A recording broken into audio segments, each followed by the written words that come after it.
Hey, what's up everybody? It's Carpo again. I actually wanted to make this video kind of conjunction with the one I made yesterday about the number was 153 and 612. I'm not getting into the whole numerology thing at all, but I like to flip to random chapters of my books, and I just read whatever the universe brings me. And this morning I flipped to this page that I wanted to share because I thought it was interesting. And this is the chapter's called the Pythagorean theorem of music and color, and it's got various diagrams to explain the spheres, and I'm not going to go into the whole philosophy on the planets and everything. It's very based on the harmonic resonance between the planets. Planets all emit their own frequencies, and I've done a lot of research into this, but I don't talk about it much because it brings out a lot of kooks, and no offense to anyone, I really like the information, but there's a lot of different interpretations on what these things mean and how they can be used. Basically, that the universe speaks to us through symbolism, through language of mathematics and whatnot. There's one whole chapter called The Music of the Spheres, which I don't want to read because it's too long. It's not that long, it's just not the focus, it's not the page I flipped to, so it's not what I want to share right now. The one I flipped to is called The Philosophy of Color, and this really resonates with me because it's how I've realizing that we interpret everything around us in three colors. Okay, and it's just an amazing concept. I'm just going to read the chapter and then I can, maybe reflect on it if I have the time. The Philosophy of Color. Light, writes Edwin D. Babbitt, reveals the glories of the external world, and yet is the most glorious of them all. It gives beauty, reveals beauty, and itself most beautiful. It is the analyzer, the truth-teller, and the exposer of shams, for it shows things as they are. Its infinite streams measure off the universe and flow into our telescopes from stars which are quintillions of miles distant. On the other hand, it descends to objects inconceivably small and reveals through the microscope objects 50 million times less than can be seen by the naked eye. Like all other fine forces, its movement is wonderfully soft, yet penetrating and powerful. Without its vivifying influence, vegetable, animal, and human life must immediately perish from the earth, and general ruin take place. We shall do well, then, to consider this potential and beautiful principle of light, and its component of colors, for the more deeply we penetrate into its inner laws, the more it will present itself as a marvelous storehouse of power to vitalize, heal, refine, and delight mankind. And this is actually the part I flipped to right here. And sorry, I'm trying to read the best I can. I ate a whole thing of those Scooby snacks, and I'm just like, I'm ripped. But I just figured I'd start at the beginning of this, but this is where I flipped to right here, and it's the part that kind of got me. Since light is the basic physical manifestation of life, bathing all creation in its radiance, it is highly important to realize, in part at least, the subtle nature of this divine substance. That which is called light is actually a rate of vibration causing certain reactions upon the optic nerve. Few realize how they are walled in by the limitations of the sense perceptions. Not only is there a great deal more to light than anyone has ever seen, but there are also unknown forms of light which no optical equipment will ever even register. There are unnumbered colors which cannot be seen, as well as sounds which cannot be heard, odors which cannot be smelt, flavors which cannot be tasted, and substances which cannot be felt. Man is thus surrounded by a supersensible universe, of which he knows nothing because the centers of sense perception within himself have not been fully developed sufficiently to respond to the subtler rates of vibration of which this universe is composed. It's just, yeah. Among both civilized and savage peoples, color has been accepted as a natural language in which to couch their religious and philosophical doctrines.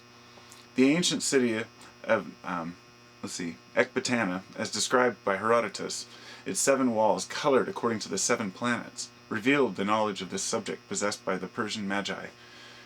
The famous zikkurat, or astronomical tower of the god Nebo at Borsippa, ascended in 7 great steps or stages, each being painted in the key color of one of the planetary bodies. It is thus evident that the Babylonians were familiar with the concept of the spectrum and its relation to the 7 creative gods or powers. In India, one of the Mughal emperors caused a fountain to be made with 7 levels. The water pouring down the sides through specifically arranged channels changed color as it descended, passing sequentially through all the shades of the spectrum. In Tibet, colors employed by the native artists to express various moods. Augustine Waddell, writing of northern Buddhist art, notes that in Tibetan mythology, white and yellow complexions usually typify mild moods, while the red, blue, and black belong to fierce forms, though sometimes light blue, as indicating the sky, means merely celestial, which we all know, the colors basically, but generally the gods are pictured white, goblins red, and devils black, like their European relative. In Meno, Plato, speaking through Socrates, describes color as an effluence of form, can measure it with sight, and sensible. In Thucydides, he discourses more at length about this subject, thus: let us carry out the principle which has been affirmed that nothing is self-existent, and that we shall see every color, white, black, and every other color, arise as out of the eye meeting the appropriate motion, and that what we term the substance of each color is neither the active nor the passive element, but something which passes between them, and is peculiar to each percipient. Are you certain that the several colors appear to every animal, say a dog, as they appear to you? Of course, this is back before that we knew that dogs see in black and white, or, yeah, I believe dogs see in black and white. In the Pythagorean Tetractys, the supreme symbol of universe forces and processes are set forth the theories of the Greeks concerning color and music. The first 3 dots represent the threefold white light, which is the Godhead, containing potentially all sound and color. The remaining 7 dots are the colors of the spectrum and the notes of the musical scale. The colors and tones are active creative powers which, emanating from the first cause, establish the universe. The 7 are divided into 2 groups, one containing 3 powers and the other 4, a relationship also shown in the Tetractys. The higher group, that of 3, becomes the spiritual nature of the created universe. The lower group, that of 4, manifests as the irrational sphere or inferior world, which, that's the 3 and 4. The 3 and 4 significance has always been spirit and earthliness, if you want to, put it in its raw form, spiritual and elemental. But, I really don't know how far I want to go with this, because honestly it goes on and on and on. I'll just skip down to the 1, 3, 5 part. The eighth color tone oh, they were talking about color tones, yeah, and the laws of the octaves. The first, the third, and the fifth on the musical scale correspond to the 3 primary colors, red, yellow, and blue. Because when I rolled the dice yesterday to find that number 153, it corresponds with those 3 colors, the raw colors. I didn't know that, and I think that's really interesting. I'm going to read the last part of it.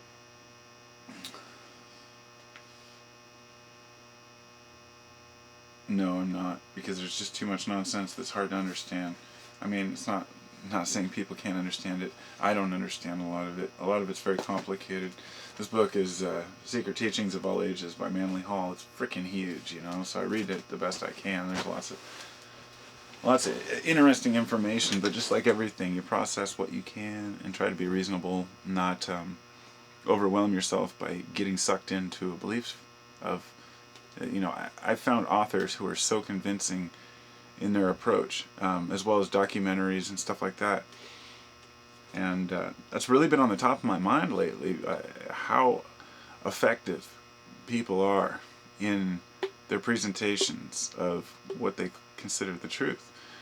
And it seems like the more a person believes themselves, of course, the more people are going to believe them too. And a lot of people say, well, there's folks out there that are lying to us, or that are trying to get us to believe them, fooling us. And my realization has been that they're not trying to fool anyone. They're merely fooling themselves. There are a lot of people out there who are fooling the masses to make a profit, but there are a lot more who really believe what they're saying. And every one of us is prone to that and susceptible to that. I think there are times in all of our lives where we get sucked into something that we really are convinced is real and find out later that it wasn't. And I think that's a universal thing. But I also believe that the universe speaks to us. Through my experience, I've found too many synchronicities to think that everything, if we're willing to listen, we're all receivers of knowledge, whether it be through our DNA, through our brains. People argue and dispute about how our bodies function and work. To me, I've found that it's like irrelevant, I better make sure that, nope, I still got time. To me, it's irrelevant what, the details of how our bodies work or how our consciousness works. It's more a matter of what do we do with it, kind of thing. Like here it is. Like when something's right in your face and there's nothing you can do about it, there's no point in kind of trying to argue about it if you can't be sure. And that's the way I've seen, I guess, a lot of things. But I guess I want to know exactly what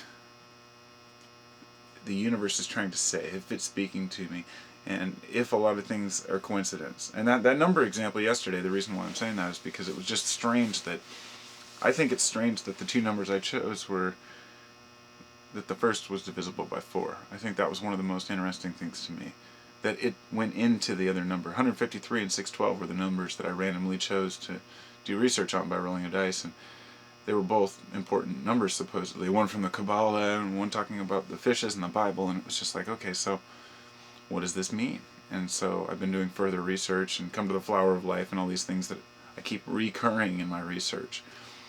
And I'm always looking further to see what's next without getting sucked into anything too much. It's easy to get lost. And easy to get confused, and easy to get... People are really, really convincing. and it makes it fun. It makes life fun, because if we don't do that, if we don't get sucked into at least something, we don't have anything to really, we don't know what to look out for. So it's just another learning experience. So I'm out. Peace.